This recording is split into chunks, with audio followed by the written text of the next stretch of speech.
পূর্বেই ঠিক করেছিলাম আমরা সকল বন্ধুরা শুক্রবার ভোরটা কাটাবো প্রকৃতির মাঝে। আমাদের চেনা গ্রাম বাংলার বুক জুড়িয়ে থাকা মানুষের জীবন, প্রকৃতি আর প্রতিদিনের কর্মযজ্ঞের গল্পগুলোকে কাছ থেকে উপভোগ করার জন্য।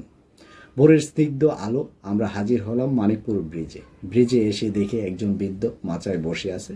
ওনার সাথে গল্প, কিছু হাসি। দিনের শুরুটা হয়ে উঠল একদম প্রাণবন্ত। চারপাশ স্নিগ্ধতা, তবু বাতাসে যেন বাজছে জীবনের এক নরম সুর। যতজন বলেছিল সবাই আসতে পারেনি। শেষমেশ আমরা 5 জনেই বের হলাম, কিন্তু মনে ছিল না কোনো অভিমান। উৎসাহ আর ভালোবাসা নিয়ে পা বাড়ালাম প্রকৃতির দিকে। হাঁটতে হাঁটতে এসে পৌঁছলাম হানকুর গ্রামে।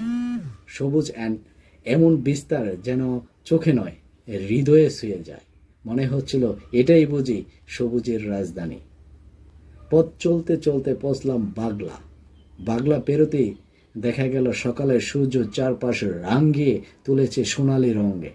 ব্রিজে কেউ বসে সময় কাটাচ্ছে, কেউ আছে মাঠের দিকে, শুধু নয় কাজের তাগিদে। যেন প্রকৃতির সাথে একান্ত হতে এসেছে তারা।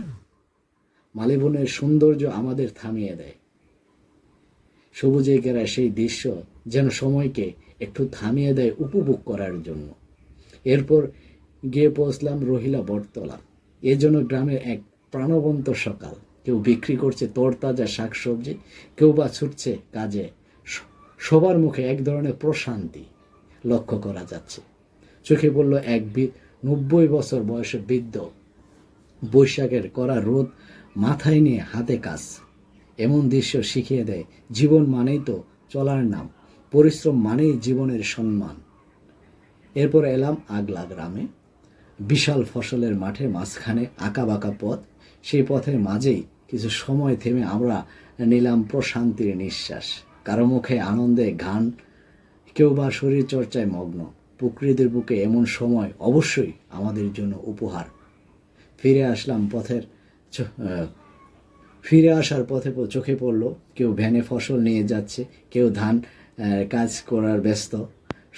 শুধু তাই নয়, এসব মানুষগুলো দেখে মনে হচ্ছে তাদের বয়সের কোনো তোয়াক্কা নেই। সবার চোখে মুখে যেন কর্মের ছাপ বেশি উঠছে, আর হৃদয়ে এক গভীর ভালোবাসার মাটির প্রতি লক্ষ্য করা যাচ্ছে। শেষে এসে পৌঁছলাম বাগলা গ্রামে। এসে দেখে আমাদের রফিকুল স্যার আমাদের জন্য অপেক্ষা করছিলেন ভালোবাসা মাখা অতিথি পরায়ণতা নিয়ে। তাজা মিষ্টি আলু, ভনরুটি, বিস্কুট, ঠান্ডা পানি আর তার সাথে কিছু হাসির গল্প।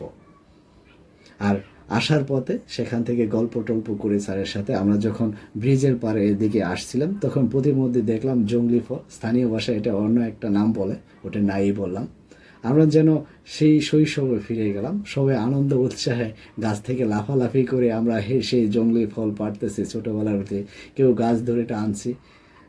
যেন এভাবে আমরা আজকে সকালটাকে আমরা আমাদের সুন্দর যাত্রা উপভোগ করি। এটা সকাল যা শুধু হাঁটার নয়, চোখে মেলে দেখা প্রকৃতি, মন ছুঁয়ে যাওয়া মানুষ আর হৃদয়ের গেঁথে যাওয়া কিছু মুহূর্ত। এই স্মৃতি হয়তো রয়ে যাবে সারাটা দিনের হাসি উৎসব।